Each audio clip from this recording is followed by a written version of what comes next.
Guys welcome back to phone pillar channel. ఏంటి ఎక్కడికి వెళ్తున్నా అని అనుకుంటున్నారా? ఈరోజు అయితే తిరుమల నుంచి అయితే తిరుపతి అయితే వెళ్ళిపోతున్నాం, అంటే ఇంటికైతే వెళ్ళిపోతున్నాము. రేపైతే విజయవాడ దర్శనం చేసుకొని ఎర్లీ మార్నింగ్ ఇప్పుడు కిందకి కొండ కిందకి దిగి అక్కడ మాకు ట్రైన్ ఉంది 6 o'clockకి. ఇప్పుడు 3 అయితే అవుతుంది. 3 అయితే అయిపోయింది. ఇప్పుడైతే రూమ్ అయితే చెక్అవుట్ చేస్తున్నాము.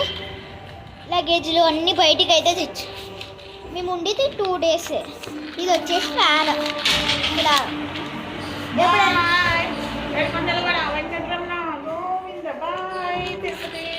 తిరుపతి అయితే ఎవ్రీ ఇయర్ వస్తాం. ఏం రూమ్లో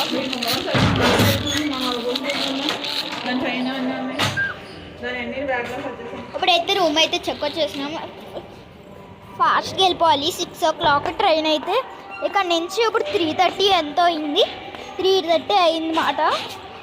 ఇక్కడ నుంచి ఫాస్ట్గా బస్ స్టాండ్ ఫస్ట్ నేను దిగాలి, కానీ తర్వాత దిగా అక్కడికి వెళ్ళక్కలుస్తున్నాయి.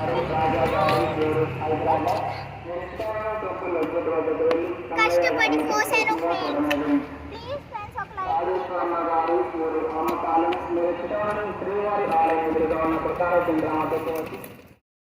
ఇప్పుడైతే మా డాడీ అయితే రూమ్ తాళాలు ఇవ్వడానికి అయితే వెళ్తున్నారు. మా డాడీ రాగానే అయితే కార్ ఎక్కి అయితే బస్ స్టాండ్కి అయితే వెళ్తాము.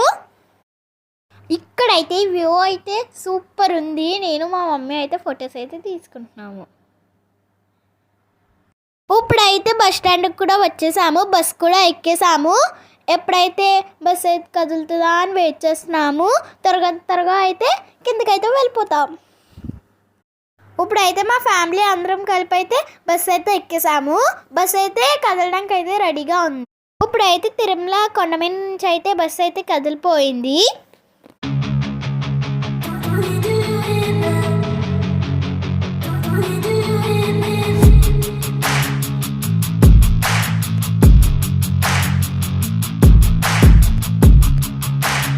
ఏడుకొండలవాడ వెంకటరమణ గోవింద గోవింద, ఆపత మొక్కలవాడ వెంకటరమణ గోవింద గోవింద. ఇప్పుడు మన తిరుమలలో నుంచి మనము బస్సు ద్వారా మనము తిరుపతికి బయలుదేరామండి. ఇప్పుడు ఈ ఘాట్ రోడ్ యొక్క విశేషాలను మేము మీకు తెలియజేయడం జరుగుతుంది. ఈ ఘాట్ రోడ్డు కూడా మనకి చాలా సుందరవనంగా తీర్చిదిద్దారు తిరుమల వారు. తిరుమలలో మాకు దర్శనాలు చాలా బాగా జరిగాయండి. ఇప్పుడు తిరుమల నుంచి తిరుపతికి మేము బయలుదేరామండి. అంటే మాకు సాయంత్రం 6 గంటలకే ట్రైన్ ఉంది ఇంటికి వెళ్ళడానికి. ఇక్కడి నుంచి మేము బయలుదేరామండి. ఈ ఘాట్ రోడ్ యొక్క విశేషాలు మీకు తెలియజేస్తాను. ఈ ఘాట్ రోడ్డు అంట ఈ మొక్కలు గట ప్రదేశాలు చాలా బాగా సుందరవనంగా తీర్చిదిద్దారండి.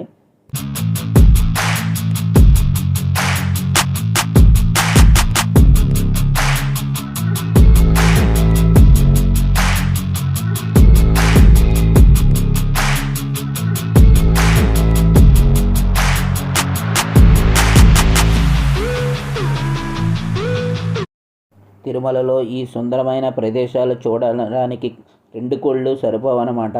మనకి చాలా నీట్ అండ్ క్లీన్గా రోడ్లు అయితేనేవి, భవనాలు అయితేనేవి, మొత్తం అన్నీ కూడా చాలా శుభ్రమయంగా, చాలా క్లీన్గా చాలా బాగా టీటీడీ వారు మెయింటైన్ చేస్తున్నారండి. మనకి ఎటువంటి ఇబ్బంది లేకుండా మనకి ఎక్కడ పడితే అక్కడ భోజనాలని మనకి అన్ని సౌకర్యాలు కల్పిస్తున్నారండి.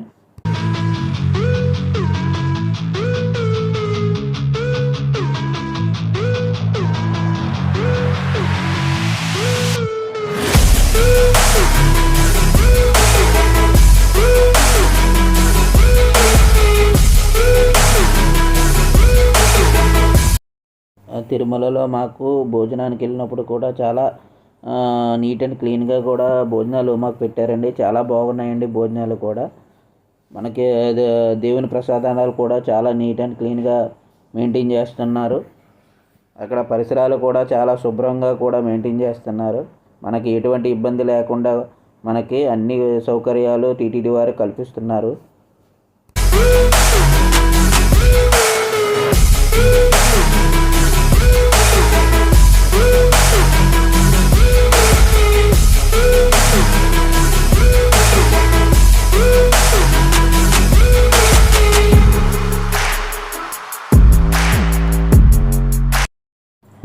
తిరుమల ఎంట్రన్స్ వరకు మనం వచ్చామండి. ఇది ఎంట్రన్స్ టోల్ గేట్ అండి. ఇక్కడి నుంచి మనం తిరుపతికి మనం ఈ ఘాట్ రోడ్ ద్వారా మనం బయలుదేరుతామండి. ఈ ఘాట్ రోడ్ కూడా చాలా మలుపులు తిరిగి మనకి సుందరవనంగా ఉంటుందండి. ఎక్కడ వీడియో స్కిప్ చేయకుండా చూడండి. ఈ వీడియోలో కనబడ్డ సుందర ప్రదేశాలు కూడా చూసి మీరు తరిస్తారని నేను ఆశిస్తున్నాను.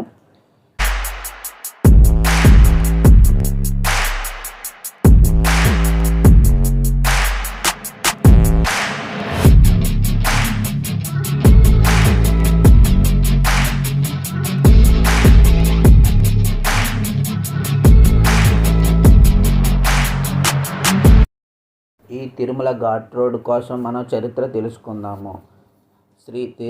తిరుమల వెంకటేశ్వర స్వామిని వైభవం గురించి తెలుసుకున్నప్పుడు మద్రాసు ప్రభుత్వం కొండ మీద వెళ్ళడానికి రోడ్డు మార్గం గురించి ఆలోచించింది.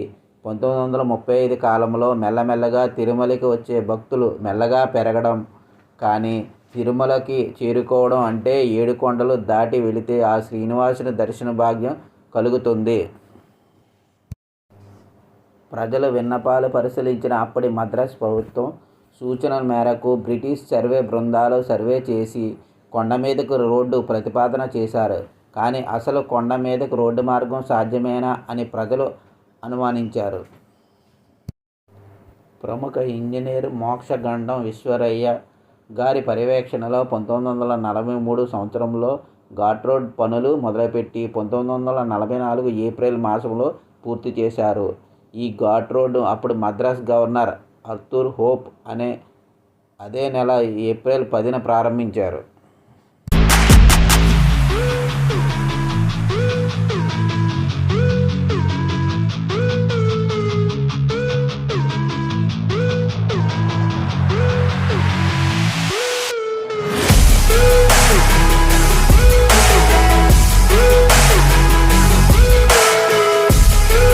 ఆ రోజు నుంచి అలిపిరి నుంచి తిరుమలకు పూర్తి స్థాయిలో ఘాట్ రోడ్ ప్రజలకు అందుబాటులో వచ్చింది.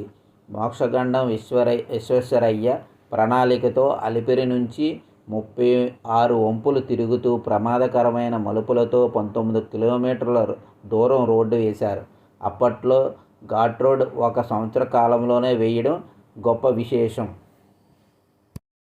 చూడండి ఫ్రెండ్స్, ఆ సుందరమైన ప్రదేశాలు మనకి ఎక్కడ వెళ్ళాలన్నా ఈ ప్రదేశాలు చూడాలంటే మనం చూడలేము. ఒకసారి ఈ ప్రదేశాలు చూసి మీరు ఈ వీడియోకి లైక్ చేయండి, వేరొకరికి షేర్ చేయండి. ఈ ప్రదేశాలు చూడాలంటే మనకి ఈ తిరుమలకి ఘాట్ రోడ్ల మీద ప్రయాణిస్తేనే మనకి ఈ అనుభూతి కూడా కలుగుతుంది. మనము చాలా దూరం ఇప్పుడు ప్రయాణించాము. ఇప్పుడు మనము దగ్గర మనము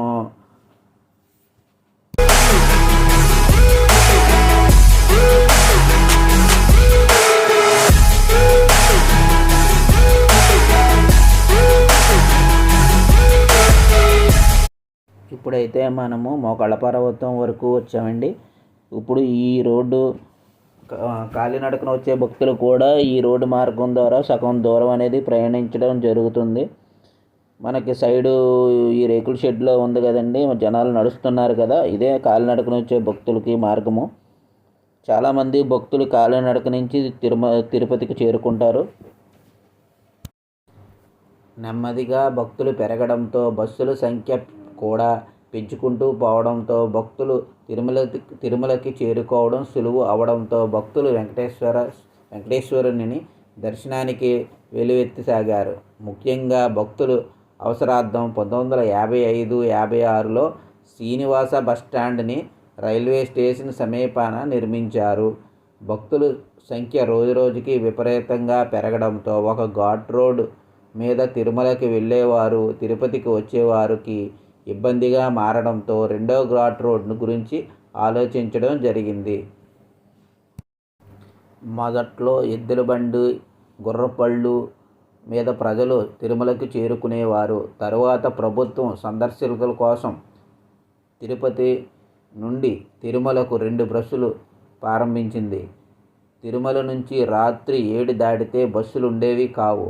ఈ 2 బస్సులు తిరుపతిలోని మొదటి సత్రం నుంచి రోజుకు 3 సర్వీసులు ఉండేవి. ఆ సమయంలో రోజుకి 700 నుంచి 800 మంది రాకపోకలు సాగించేవారు.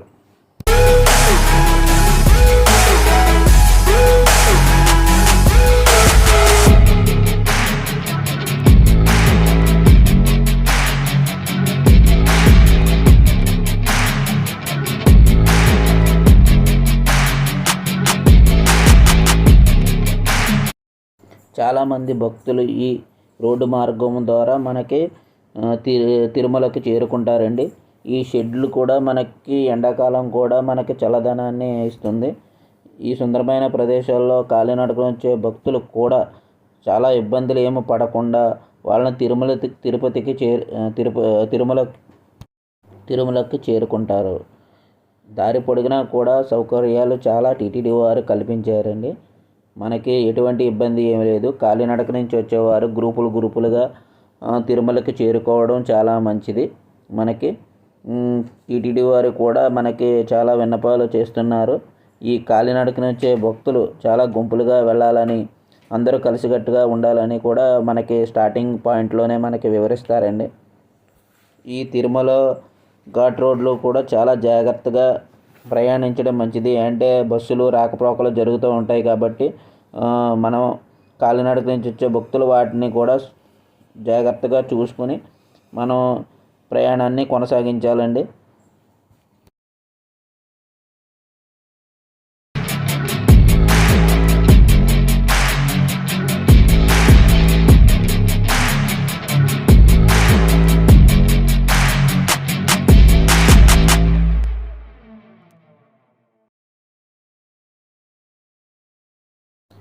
పాత ఘాట్ రోడ్ తిరుమల నుంచి తిరుపతికి, కొత్త ఘాట్ రోడ్ తిరుపతి నుంచి తిరుమలకి వెళ్ళడానికి ఉపయోగిస్తున్నారు.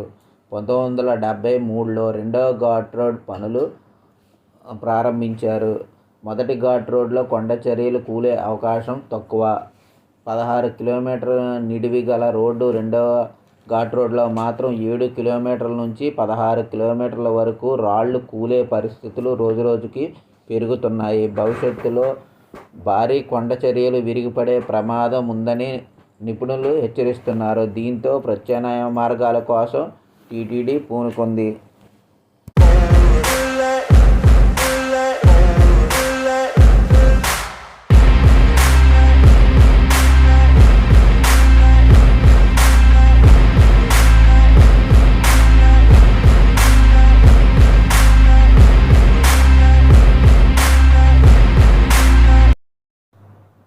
తిరుమలలో కలియుగ వైకుంఠం, కలియుగంలో దర్శన ప్రార్థనార్చకులతో భక్తులు తరింపచేయడానికి సాక్షాత్తు శ్రీ మహావిష్ణువు శ్రీ వెంకటేశ్వరుడిగా తిరుమల కొండలో ఆనంద నిలయంలో అవతరించాడు.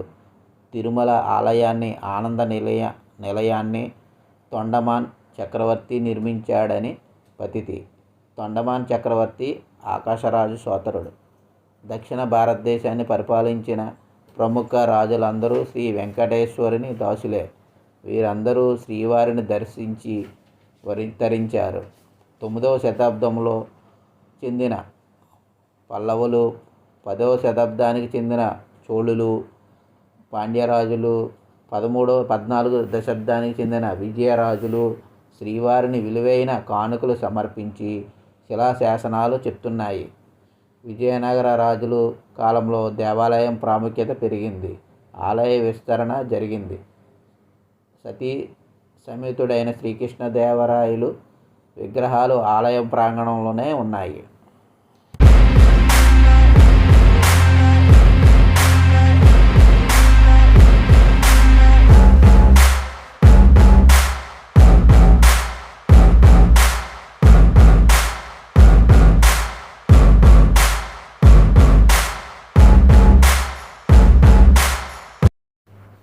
ఇక్కడ లభ్యమైన శాసనాలు బట్టి 1500 ఏళ్ల నాటి నుండి తిరుమల చరిత్ర ఈ విధంగా ఉంది.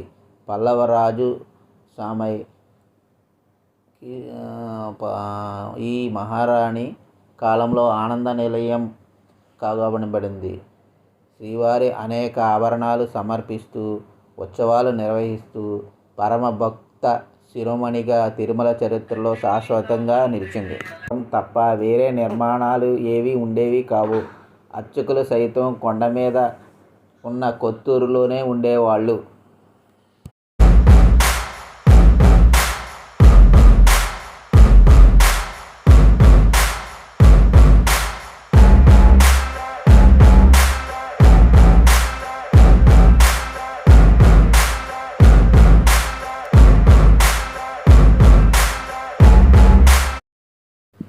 తెల్లవారుజామునే లేచి సప్తగిరులు ఎక్కి ఉదయం 7 గంటలకు స్వామివారికి మేలుకొలుపు పాడేవారు.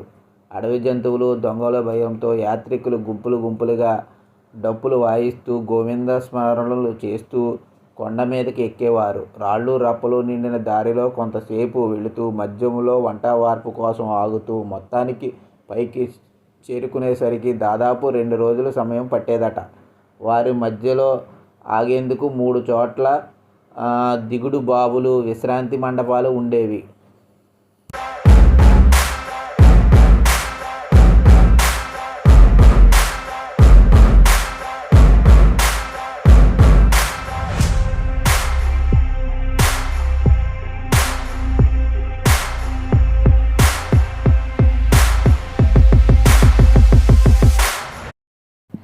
వాటిని మఠాలు అనేవారు. వయసు మళ్ళిన వారిని, అంగవైకల్యులను పిల్లని పైకెక్కించి తీసుకెళ్లేందుకు డోలి కూలీలు ఉండేవారు. కావిడి బద్దలు కుర్చీలు అమర్చి నడవలేని వారి కోసం వాటి మీద కూర్చోబెట్టి పైకి మోసుకెళ్లేవారు. అందుకోసం వాళ్ళు 10 అణాల రూపాయలు వసూలు చేసేవారు. సామాన్యులు ఆ మాత్రం స్తోమత కూడా ఉండేది కాదు. తిరుమలలో రావి చెట్టు దగ్గర ఈ డోలీలు నిలుపుకోవడానికి ఒక ప్రత్యేక మండపం ఉండేది. అక్కడి దాకానే ఈ డోలీలను అనుమతించేవారు. ఆ స్టాండ్ను డోలీ మండపం బ్లాక్ అనేవారు.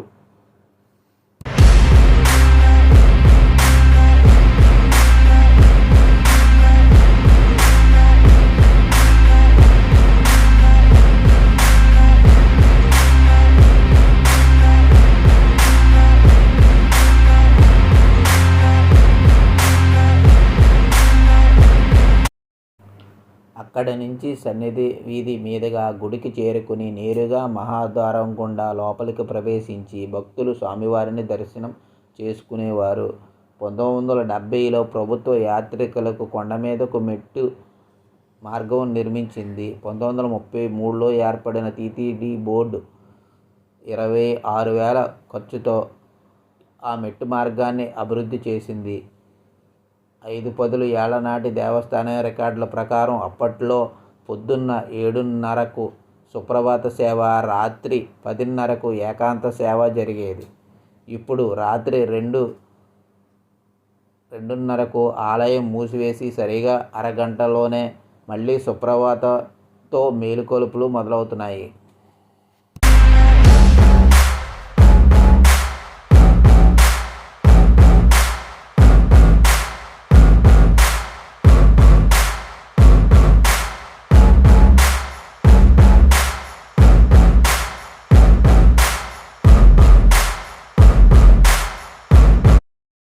తిరుమల నిర్వహణ హాందీరాంజీ మఠం ఆధ్వర్యంలో ఉన్నప్పుడు యాత్రికులు సౌకర్యాలు ఏర్పరచాలంటే చాలా కష్టమయ్యేది. ఎందుకంటే అక్కడ ఎవరూ ఉండేవారు కాదు. తిరుమలలోనే ఉందామంటే విపరీతమైన చలి. దానికి తోడు ఆ ప్రాంతంలో అంతా అడవిలా ఉండేది. జంతువుల భయం సరే.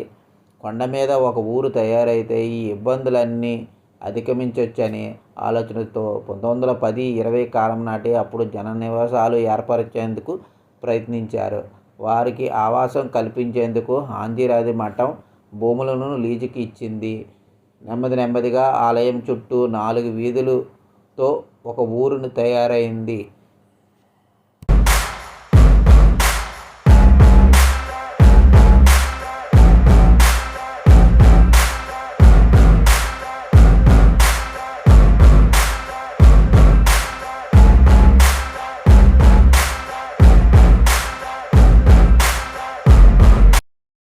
మొదట్లో అక్కడ జనాభా 200 నుంచి 300 మంది మాత్రమే స్వామివారిని చూడవచ్చు. వచ్చే భక్తుల కుటుంబాలే మొదట్లో అన్ని సౌకర్యాలకు కల్పించేవి. క్రమేణా తిరుమలలో ఉండేవారి సంఖ్య 25,000కు పెరిగింది. 30 ఏళ్ల క్రితం వరకు కూడా వారంతా రోజు సరాసరి మహాద్వారం గుండానే గుడిలోకి వెళ్ళి శ్రీవారిని దర్శించుకుని తన పనులను చేసుకునేవారు. కానీ యాత్రికుల సంఖ్య పెరగడంతో టీటీడీ వారు అందరినీ అక్కడిని ఖాళీ చేయించి తిరుపతికి తరలించారు.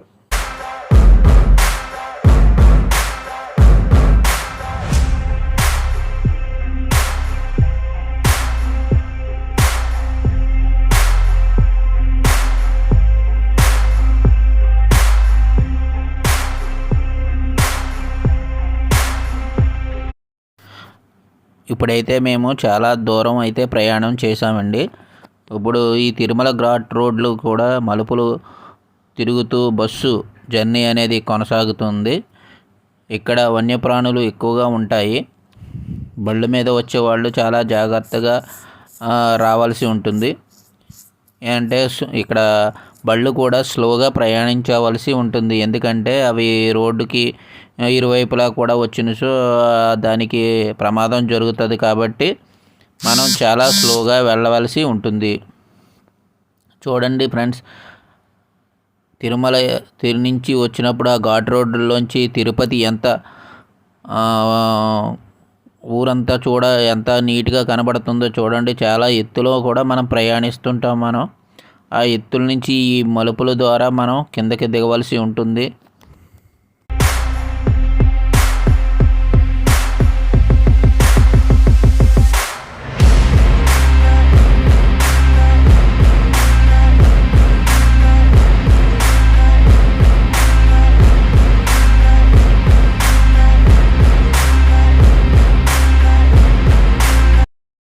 వన్యప్రాణులు ఎక్కువగా సంచారం చేస్తుంటాయి కనుక మనం ప్రయాణం చేసేటప్పుడు చాలా జాగ్రత్త వహించవలసి ఉంటుంది.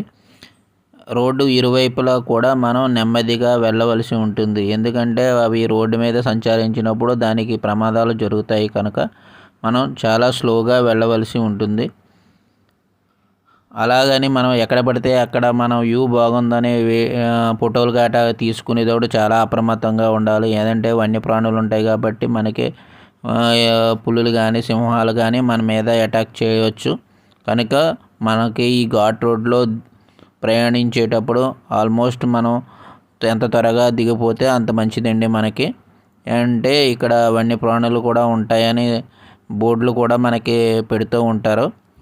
ఆ ప్లేస్లో మాత్రం మనం చాలా జాగ్రత్తగా ఉండాలి.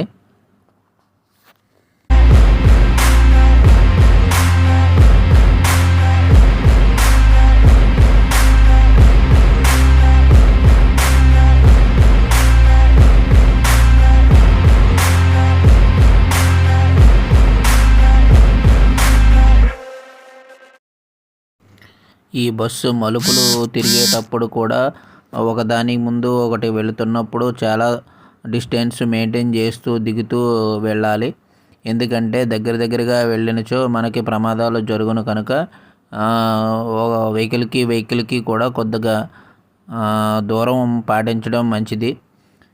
మా ముందు బస్సు ఒకటి వెళుతుంది. ఆ బస్సు కూడా చూడండి, ఇద్దరు డ్రైవర్లు కూడా కొద్దిగా గ్యాప్ అనేది మనకి ఉండి 2 బస్సులు కిందకి వెళుతున్నాయి. ఇలా జాగ్రత్తగా మనకి తీసుకెళ్తారండి మనకి ఈ డ్రైవర్లు. కింద నుంచి వ్యూ చాలా నీట్గా కనబడుతుంది. ఈ ఘాట్ రోడ్లో మనం వెళుతున్నప్పుడు ఎక్కడ పడితే అక్కడ మాత్రం ఆగకండి. ఎందుకంటే ఈ ఘాట్ రోడ్లు టర్నింగ్ పాయింట్స్ దగ్గరగా ఉంటాయి కనుక మనకి యాక్సిడెంట్ అవ్వకుండా ఉండడానికి చాలా దూరంగా ఉండడం మంచిది.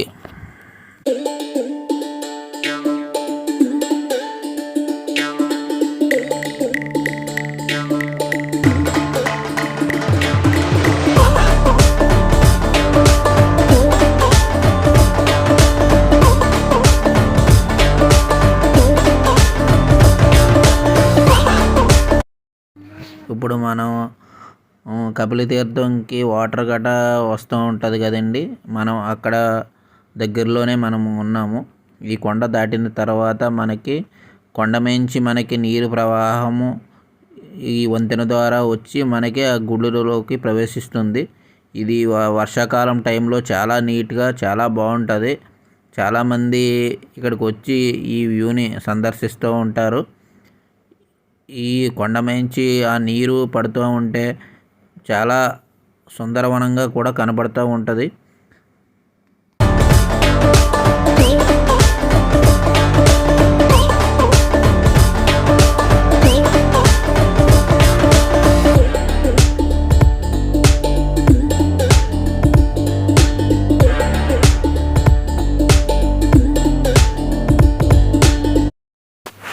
ఇప్పుడైతే మనము అలిపిరి దగ్గరికి వరకు ఈ బస్సు అనేది మనకి వచ్చేసింది. కొంతసేపట్లో మనము అలిపిరి టోల్ గేట్ వరకు వెళ్తాము. అక్కడ చెకింగ్ అయిపోయిన తర్వాత ఊళ్ళోకి ఎంటర్ అవుతుంది. ఇప్పుడు ఆల్మోస్ట్ మనము మన ప్రయాణం చాలా మట్టుకి 90% అయిపోయింది. ఇప్పుడు మనం ఇక్కడ కొన్ని ప్లేసులు చాలా సుందరవనంగా ఉంటాయి.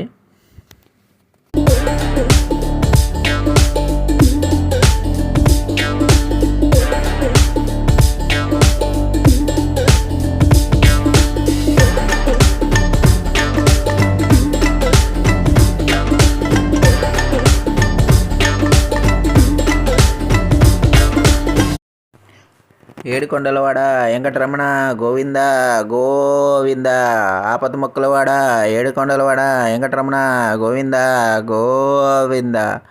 ఇప్పుడైతే మనం అలిపిరికి దగ్గరికి అయితే వచ్చేసామండి. ఇప్పుడే టోల్ గేట్ మన దగ్గరికి దాటుతుంది బస్సు. ఇది అలిపిరి జంక్షన్. ఇది అటువైపుకి వెళ్తే మనకి కాలినడక వెళ్ళే భక్తులకి మనకి లగేజ్ గట్రా ఫీ కౌంటర్ ఇక్కడ ఉంటుంది. ఆ లగేజ్ అంతా అక్కడ ఇచ్చి మనం కాలినడక వెళ్ళే భక్తులందరూ కూడా వాళ్ళ గమ్యస్థానానికి చేరుకుంటారు. ఇది ఊళ్ళోకి ఎంటర్ అవుతున్నామండి మనం ఇప్పుడు తిరుపతి ఊళ్ళోకి.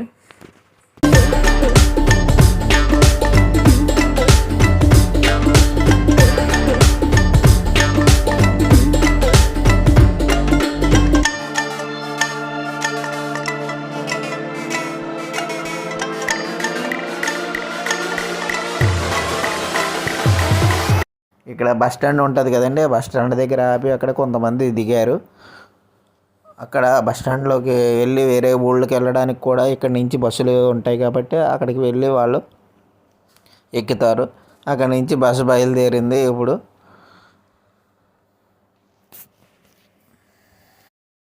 ఇప్పుడైతే మనం అలిపిరి నుంచి కపిలతీర్థం రోడ్డు వైపు ఇది ప్రయాణం జరుగుతుంది మనకి. ఇక్కడ మనం తిరుపతిలో కూడా మనకి ట్రైన్ 6 గంటలకి మాకు ఉంది. ఇప్పుడు టైం అయితే 5:15 అవుతుంది. మాకు ఇంకొక హాఫ్ అన్ అవర్ టైం ఉంది కాబట్టి అంతలోకి మనము రైల్వే స్టేషన్కి రీచ్ అయిపోతాము. కనుక మాకు ఎటువంటి ఇబ్బంది లేదు. ఇప్పుడైతే మనము కపిలతీర్థం దగ్గరికి వస్తున్నాము. మనం ఈ కపిలతీర్థం నుంచి రైల్వే స్టేషన్కి ఈ బస్సు అనేది ప్రయాణం చేస్తుంది.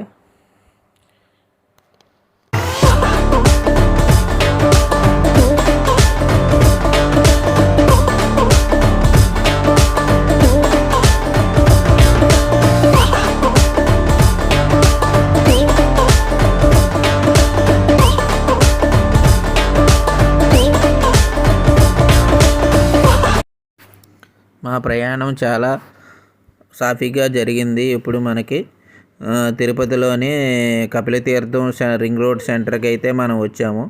ఈ లెఫ్ట్ సైడ్ ఉంటుందండి ఈ కపిలతీర్థం గుడి. మనకి కొండమించి వాటర్ వచ్చి మనకి గుళ్ళో పడుతుందండి. చాలా వర్షాకాలం సమయంలో చాలా బాగుంటుంది. ఇక్కడ చాలామంది భక్తులు వెళ్ళి వీక్షించి ఆనందాన్ని పొందుతారండి. ఇప్పుడైతే మనము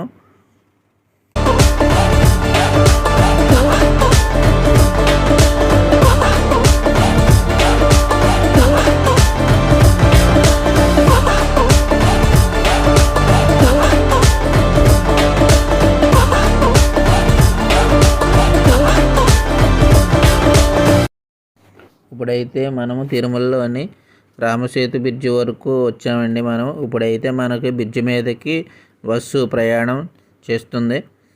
ఈ బ్రిడ్జి నుంచి కూడా మనకి తిరుపతి అంతా కూడా సుందరవనంగా కూడా కనబడుతుందండి. ఈ బ్రిడ్జి చాలామందికి సమయాన్ని తగ్గించుకోవడానికి కోసం ఈ బ్రిడ్జిని నిర్మించారు. అంటే ఎక్కువ ట్రాఫిక్ ఎక్కువ ఉండడంతో ఈ బ్రిడ్జిని మొత్తం తిరుపతి అంతా నలువైపులా కూడా ఈ బ్రిడ్జిని అనేది నిర్మించడం జరిగింది. ఈ బ్రిడ్జి వలన చాలామంది భక్తులకు సింపుల్గా మనకి తిరుమలకు చేరుకోవడానికి ఉపయోగపడుతుంది. ఈ బ్రిడ్జి నుంచి కూడా మనకి తిరుమల కొండలు చాలా సుందరవనంగా కనబడతాయండి. ఒకసారి మీరు కూడా చూడండి. ఈ అనుభూతి చాలా మంచిగా కనబడుతుందని మనకి అనుభూతి. ఈ బ్రిడ్జి కూడా మనకి చాలా ఎత్తుగా నిర్మించారండి. ఇది 1 వే 2 వే కింద 2 భాగాల కింద ఈ బ్రిడ్జిని విభజించారు. చూడండి, పైన ఒక వే ఉంది, కింద ఒక వే ఉంది. చూడండి ఎంత కట్టడం చాలా బాగా కట్టారండి.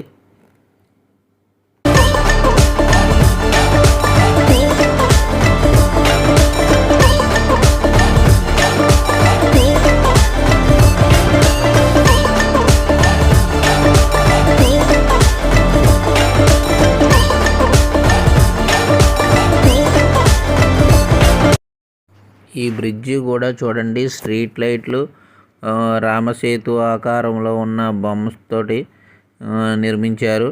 ఈ రోడ్డుకి ఇరువైపులా కూడా మనకి లైట్లతోటి చాలా సుందరవనంగా తీర్చిదిద్దారండి. ఇది బ్రిడ్జి మనకి కపిలతీర్థం నుంచి మొదలయ్యి మనకి railway station out ring road వరకు, మళ్ళీ బస్ స్టాండ్ వైపు వరకు, ఇలా మన ఊరు ఎంట్రన్స్ వరకు కూడా ఈ బ్రిడ్జిని అనేది నాలుగు దిక్కులా కూడా నిర్మించారండి మనకి. అంటే ఈ బ్రిడ్జి ఎక్కిన తర్వాత మనము ఎటు సైడ్ అన్నా ఏ వైపు కన్నా వెళ్ళాలంటే ఈజీగా మనం చేరుకోవడానికి ఈ బ్రిడ్జిని అనేది నిర్మించారండి మనకి. ఈ బ్రిడ్జి ఇప్పుడు మన శ్రీనివాసం దగ్గర పైన మనం బ్రిడ్జి మీద ఉన్నామండి. మనం రైట్ సైడ్ ఏమో బస్ స్టాండ్ అయితే మనకి ఉంది. ఇది మనకి రింగ్ రోడ్డు సెంటర్ ఉంటుందండి. మళ్ళీ పైన కూడా మనకి అక్కడ వరకు వెళ్ళి అక్కడి నుంచి యూటర్న్ తీసుకుని మళ్ళీ బస్ స్టాండ్లోకి అనేది ఈ బస్సు అనేది వస్తుంది. ఆ బస్ స్టాండ్లో కొంతమంది దిగిన తర్వాత అప్పుడు రైల్వే స్టేషన్కి వెళ్తుందండి. చూడండి, ఇదే ఆ రింగ్ రోడ్ సెంటరు. ఇక్కడి నుంచి యూటర్న్ తీసుకుని మళ్ళీ మనము బస్ స్టాండ్లోకి డైరెక్ట్గా ఇది బస్ స్టాండ్లోకి వెళ్ళిపోద్దండి. ఈ బ్రిడ్జు బస్సు అనేది ఈ బస్ స్టాండ్లో దింపే వరకు కూడా ఈ బ్రిడ్జ్ మించే మనం కూడా డైరెక్ట్ బస్ స్టాండ్లోకి వెళ్ళిపోద్దండి ఈ బ్రిడ్జు.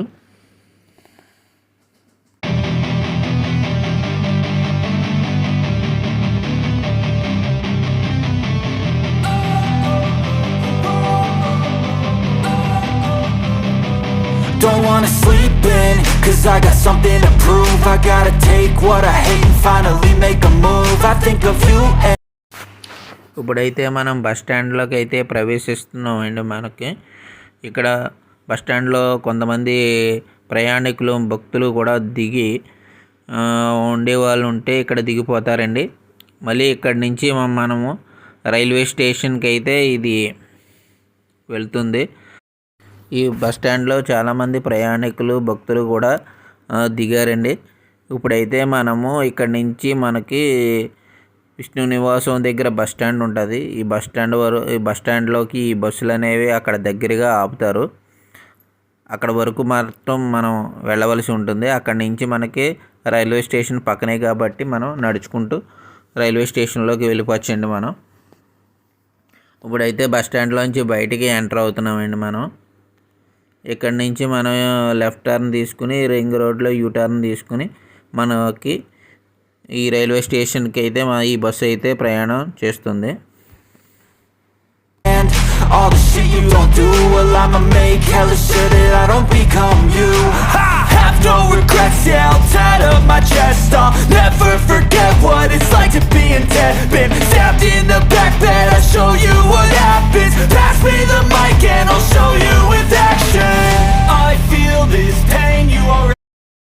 ఇది రైల్వే స్టేషన్ రోడ్ అండి. ఇది ఇప్పుడు మనం తిన్నంగా వెళ్తే మనం రైల్వే స్టేషన్కి అయితే వెళ్ళిపోతాము. ఇక్కడ నుంచి యూటర్న్ తీసుకుని బ్యాక్ సైడ్ నుంచి ఈ విష్ణు నివాసంకి అయితే వెళ్తుంది. ఇక్కడ గుడి ఉంటుందండి. ఇది గంగాలమ్మ గుడి అనే ఒక గుడి ఉంటుంది. అది తిరుపతిలో చాలా ఫేమస్. అది ఇక్కడ చాలామంది ఇక్కడికి వచ్చి దండం పెట్టుకొని వారి కోరికలు చెప్పుకొని వెళ్తూ ఉంటారండి. ఇదండి ఆ గుడి, చాలా ఫేమస్ అండి. ఇక్కడ చాలామంది భక్తులు కూడా అక్కడికి వచ్చి భక్తులు కోరికలు తీర్చమని ఆ దేవుడిని వేడుకుంటారండి. ఇప్పుడైతే మనము విష్ణు నివాసంకి దగ్గరలో ఉన్నామండి. మనం ఇప్పుడు విష్ణు నివాసం దగ్గర మనకి బస్సు అనేది ఆగుతుంది. ఇక్కడ దిగి మనం రైల్వే స్టేషన్కి మనం నడుచుకుంటూ వెళ్ళవలసి ఉంటుంది. ఈ తిన్నగా వెళ్తే మనము గోవిందరాజుల గుడికి మనం వెళ్ళిపోతామండి. మనకి ఈ బస్ స్టాండ్ దగ్గరగానే ఉంటుందండి ఈ గోవిందరాజుల గుడి. ఈ గోవిందరాజుల గుడికి కూడా మనం ఇక్కడ బస్సు దిగి వెళ్ళి మనం కూడా నడుచుకుంటూ వెళ్ళిపోవచ్చండి. మనం ఇప్పుడైతే మనం విష్ణు నివాసం దగ్గర అయితే ఉన్నామండి. ఇప్పుడు బస్సు ఇక్కడ ఆగి మమ్మల్ని దిగిపోమ్మని కండక్టర్ గారు చెప్పారండి. ఇక్కడి నుంచి మనం రైల్వే స్టేషన్కి అయితే నడిచి వెళ్ళవలసి ఉంటుంది. ఇది లోపలికి వెళ్తే మనకి విష్ణు నివాసం అండి. మనం ఇప్పుడు మేము అందరూ ఇక్కడ దిగేసి ఇప్పుడు రైల్వే స్టేషన్కి అయితే వెళ్ళిపోతున్నాం. ఇప్పుడు రైల్వే స్టేషన్లోకి వచ్చేసామండి మేము అందరూ. ఇప్పుడు ట్రైన్ కోసం మేము అందరూ వెయిట్ ఉన్నాము. ఇప్పుడు మాకు ట్రైన్ టైంకు ఇంకా 20 నిమిషాల టైం ఉంది. నైటు మాకు ఫుడ్ గట్రా అన్నీ తెచ్చుకోవడానికి వెళ్ళి అన్నీ తెచ్చుకున్నామండి. ఇప్పుడైతే ట్రైన్ రాగానే మేము ట్రైన్ ఎక్కి విజయవాడకి బయలుదేరుతామండి. ఈ వీడియో కనుక మీకు నచ్చినట్లయితే పూర్ణ పిల్ల యూట్యూబ్ ఛానల్ని సబ్స్క్రైబ్